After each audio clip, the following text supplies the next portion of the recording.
We're in the redesigned 2025 Toyota Camry. It is all hybrid now. We're in the most appealing grade, I think, for me anyways, which is the LE grade. I've been working with my local dealer, Germain Toyota. They gave me this sample to test out this week, and very grateful because most review samples that we get from the press fleets as a journalist, they're all fully loaded. So you guys know I had the XSE previously, which I did a miles per gallon test on, which that's what we're doing today. But the XSE, I had 19-inch wheels. It was very sporty, loaded to the gills with every single tick of an option that you can have. Today, we're pretty much in a bare bones Camry LE. Now, if you don't get any options on this, you can get it for around $29,000 to $30,000. And in fact, how I would equip this, I would get the steering wheel heated, which comes with a leather steering wheel. It has heated seats, and also you have to get the convenience package to get that winter package, which is going to give you auto dimming rearview mirror, gives you a moving seat that is electronic, so a power seat. And then you also have a smart key access for the front doors, which to me is a must have. So in today's video, I'm going to give you tips on how to get really good fuel economy in the Camry.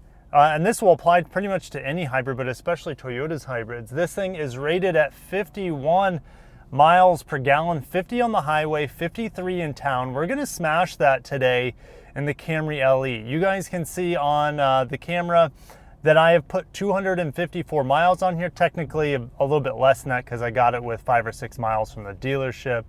It says I have 191 miles to go. You can also see I have half of a tank. So half of a tank roughly with 250 miles, that's over 500 miles of range on a single tank here. There's a Lucid Air. I don't know if you guys got to see that Lucid Air, something that also has 500 miles of range, but that's fully electric. All right, so we're gonna do tips on how to drive, then we'll fill it up at the end of this video to see what our actual fuel economy is. On the Camry XSE, I was able to beat the rated miles per gallon. I want to say by like 8 miles per gallon, I improved what the sticker was saying. Now, I drive mostly in town. Everyone's usage is going to be a little bit different. So my typical driving that I've been doing in this car is city driving with stints of about, I don't know, a few miles at a time where I'm going 50, 55 miles an hour. As you guys can see, I'm about 50 right now. This is kind of what my average driving is, and then I'll sit for long periods of time at a stoplight. Also this week, I've been using this to take my kids to school. So I've been idling this thing in car line quite a bit. So I've been able to kind of get a good idea of how much air conditioning takes away from the battery. And while it's much improved compared to like my 2012 Prius, that really soaks up the battery while you're sitting idling with the AC running, this is much more efficient with the battery and running the AC, but it still does take a noticeable toll versus not running AC while you're just sitting and idling. When I mean idling, that means the car is on and the engine may or may turn on to charge the battery back up as the traction battery runs the show in stop and go situations. All right, so you guys can see the battery charge. I'm gonna leave that up most of the time. You can also see on the clock or on this screen, I'm getting 56.9 miles per gallon here. Now, I'm gonna get back on the battery so you guys can see that. But yeah, just keeping up with traffic here. I try to stay a little bit past the middle line, the 12 o'clock line that creeps into the power gauge.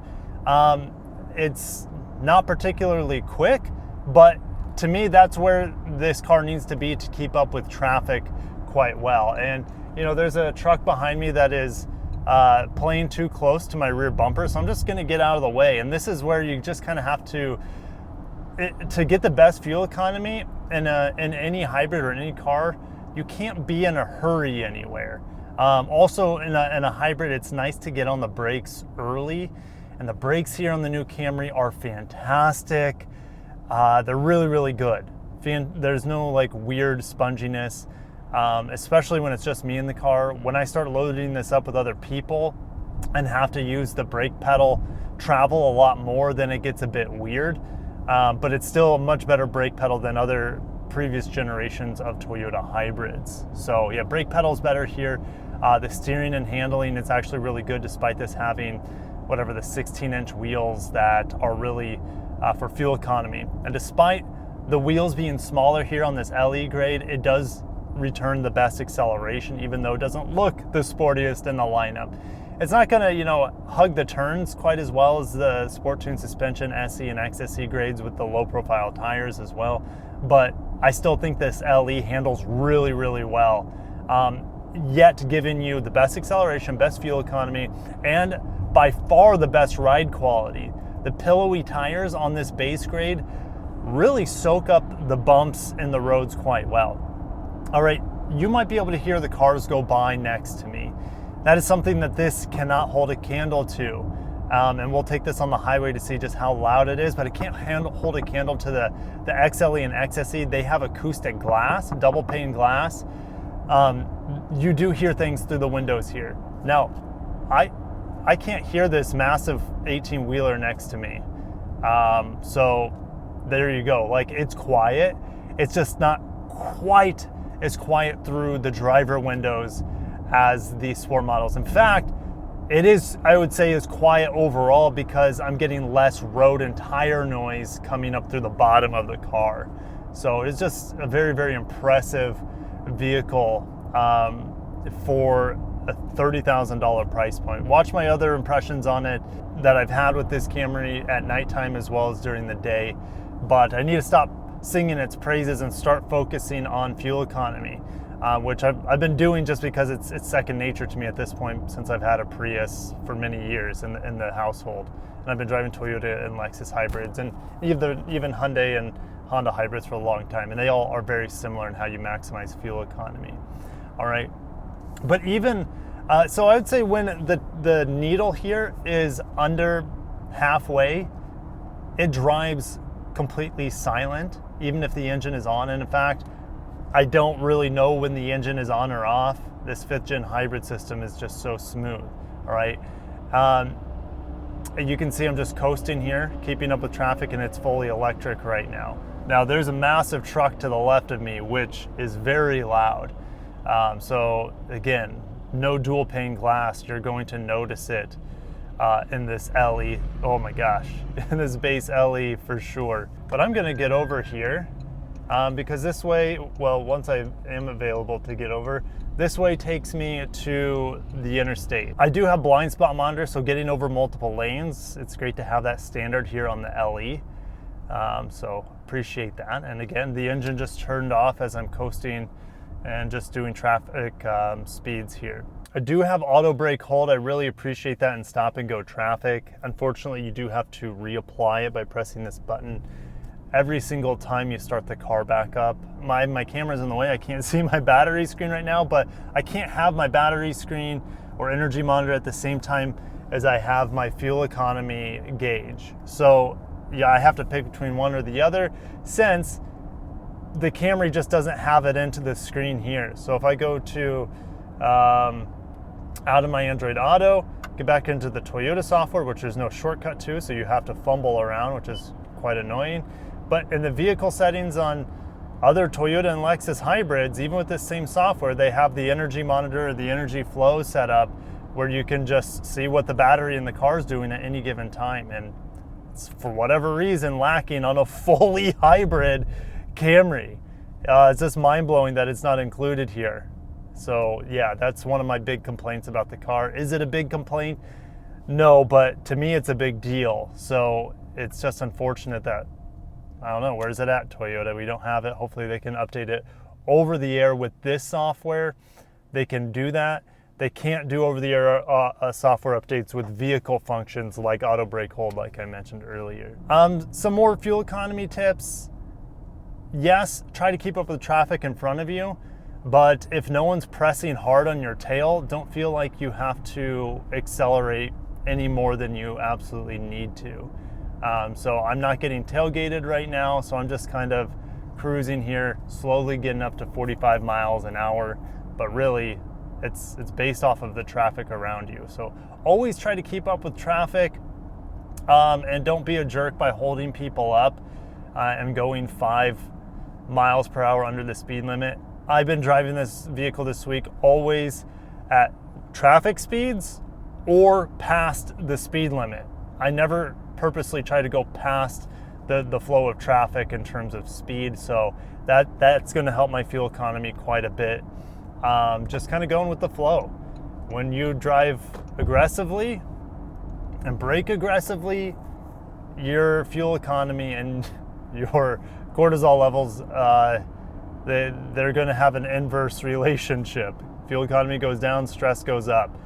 And yeah, it's just very, very peaceful here in the Camry LE when I don't have a massive 18-wheeler and their diesel engine, because otherwise I can't hear the cars really. A little bit of tire noise, but it's pretty quiet in city traffic. So let's go ahead and fast forward to getting on the interstate and seeing what kind of fuel economy we can get and what kind of noise isolation or lack thereof we're going to have. Now, like I said, even though this Camry, this base model with the smaller wheels, the lighter equipment, it still handles well and it accelerates faster than any other Camry in the lineup, despite being the cheapest and being only front wheel drive. It still accelerated faster than the XSE all-wheel drive that I had. That cost about 10 grand more. So it definitely seems to be a little bit perkier. And I can tell after driving them fairly closely back to back that the LE doesn't seem to be, it seems lighter, I'll just say that. The engine doesn't seem to have to work as hard to accelerate the vehicle. And of course that's going to help with fuel economy. So this road is notoriously loud regardless of what car I'm on. You can see that it's like not very smooth asphalt. So I do have noticeable tire noise. But honestly, it is almost like the cars around me aren't any louder than they were when I was doing 35 miles an hour. So I would say it's a fantastic road trip car. I'm going about 70 now. Yes, I can hear this little Sentra next to me, but it's not annoying. I would hear them in town as well with the tire noise. So, well done, Toyota. I'm not getting any annoying wind buffeting going on either. Yes, I can hear wind at times, but it's not consistent. There's no whistling going on. The ride in here, again, is just so smooth. This thing could eat up hundreds of thousands of miles in comfort. And like I mentioned in my other videos, these cloth seats are more comfortable than the Softex or the leather seats in the more expensive models.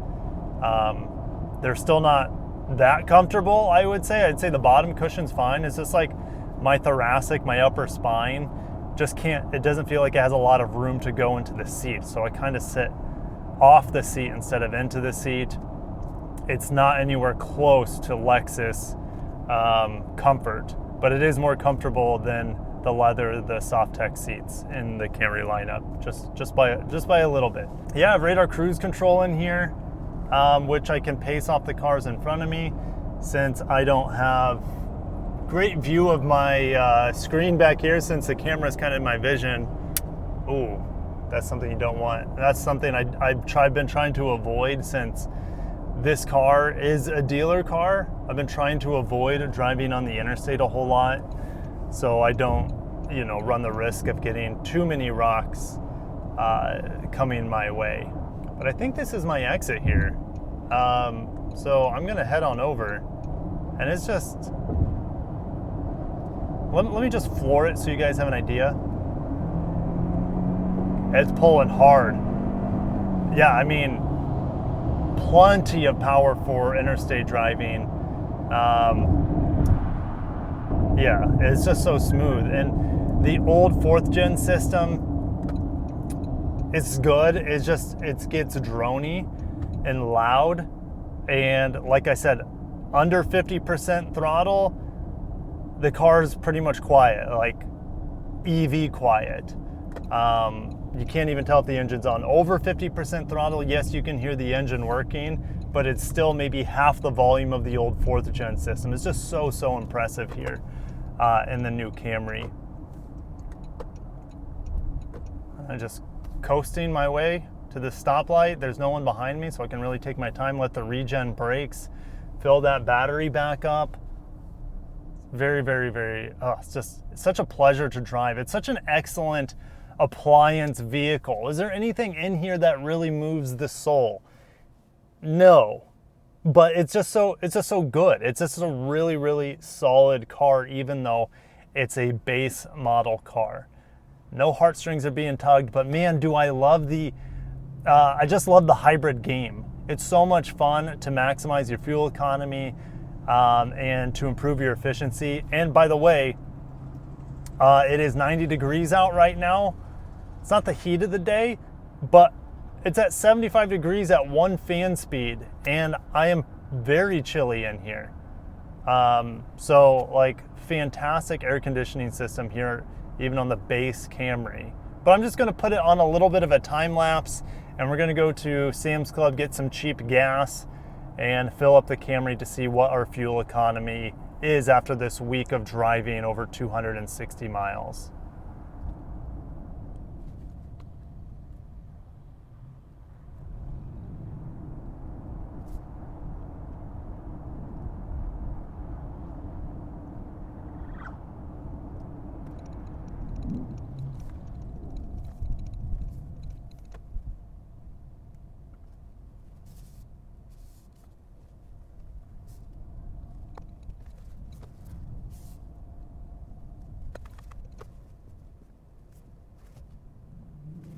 Time for the moment of truth with the Camry LE. Again, it's rated at 51 combined, 53 city, 50 on the highway. I would probably say I'm doing about 70% city, maybe even more with how I've been driving, like I explained earlier in the video.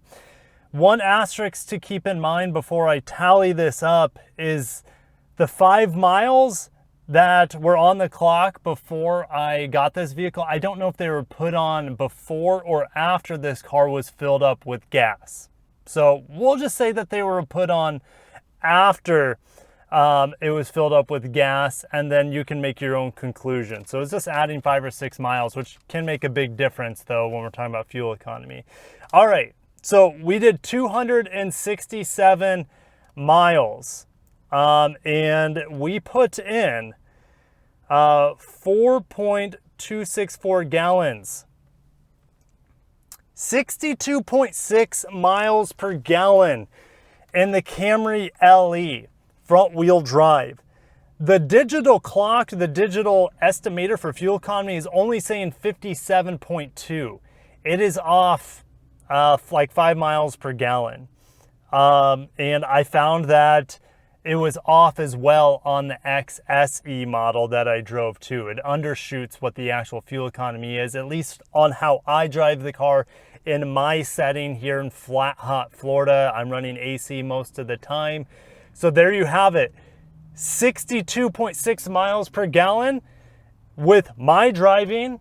And again, that's 11 miles per gallon better than what it's rated at combined. Again, my combined heavies is a little bit more heavily skewed toward the city, which even if you say, hey, it's rated at 53 city, I'm still getting about 10 miles per gallon better than what the city is rated at 53. If you round up, I'm getting 63 miles per gallon. So yeah, well done Toyota with the new 5th gen hybrid. I'm gonna put the AC back on. I had it off when I was in the shade, but now I'm in the sun, so I'm gonna turn it back on. 62, 63 miles per gallon here. There was one trip, and I should have taken a picture of it, but it was at night. I didn't have to run the AC. I was only going about 45 miles a gallon, or 45 miles per hour. I saw over 71 miles per gallon on the clock. Who knows what that trip actually could have been, more than that, because we know the clock is undershooting what I'm actually getting. Bravo Toyota. I mean, for a city driver, the base LE is, and even a highway driver, as you guys found out, it's just an amazing vehicle all around. One of the best buys in the country, this base model LE. You can, even in some instances, get them below MSRP and try to get that leather steering wheel that it's also heated. I think that's the way to get the Camry LE. But wow, I'm gonna buckle up and just have a big smile on my face. I feel good. I feel like I've accomplished something that I absolutely smashed the rated or EPA estimated fuel economy here. Getting 62.7 miles per gallon. The rest of the day is going to be easy breezy. I just feel like I'm on top of the world. And that's the thing. No, this car doesn't, I'm gonna let this Hyundai go. No, this car doesn't tug at any heartstrings, but it tugs at all like of the mental strings, right? It feels like I'm playing a video game when I drive a hybrid or even electric cars. We passed that Tesla. When you maximize your efficiency, it's just a game, right? It's just a fun game that it makes it rewarding when you stop at the pump, or when you rarely have to stop at the pump, because at 62 miles per gallon, I'm going to put on the screen what my estimated range would be, because I don't remember what the tank size off the top of my head. It's probably something like 11-gallon tank. Now I'm going to have to look it up. 2025 Toyota Camry fuel tank size. 13 gallons. 13 gallons. According to Green Toyota, the 2025 Toyota Camry. 13 times 62. That's 806 miles of range. 806 miles of range between fill-ups if you're getting 62 miles per gallon on the Camry LE front-wheel drive. That's a mic drop. I'll see you guys in the next one. If you want to see more base model reviews like this Camry LE, maybe you want to see like a RAV4 Hybrid LE, let me know. I'll see if I can cook something up, and let me know if you want to see other makes and models from other brands for base model car reviews, because the press fleets typically only give us the very expensive, you know, I was doing a bit of a nerdy fuel economy savings there. Anyways, I'll explain that after it. Anyways, typically we only get high expensive, high trim level, fully optioned out cars to review from the press fleets. But my little fuel economy tip there was, I was sitting in the shade of this big box UPS truck. And when you do that, you're not gonna have to run the AC as hard. And when you don't have to run the AC as hard, you don't tax your hybrid battery as much. If you don't tax your hybrid battery as much, then you don't have to run your engine as much, and then you're saving gasoline. So it's not that I'm necessarily a fuel miser or I hate paying money for gas, which no one likes paying money for gas. To me, it's just the rewarding aspect. Like, how far can I push this vehicle to get really, really good fuel economy in my daily commute, in my daily life? It just gives me something else to do while I'm sitting in a very appliance-like car. And I can always keep myself engaged in the driving experience by making sure I'm doing the right things at the right time to get the best fuel economy. It's fun. It's a game. And I'll catch you guys. There's a car that I would rather be in right now, probably, assuming it's a manual. Love the little Miata. He is all over the road. And he can be all over the road without leaving the lane in that tiny car. Anyways, I'm really jazzed. I'm talking too much. I got to cut myself off. I had a mic drop moment earlier. We'll do it again. 800 miles of range on the Camry LE.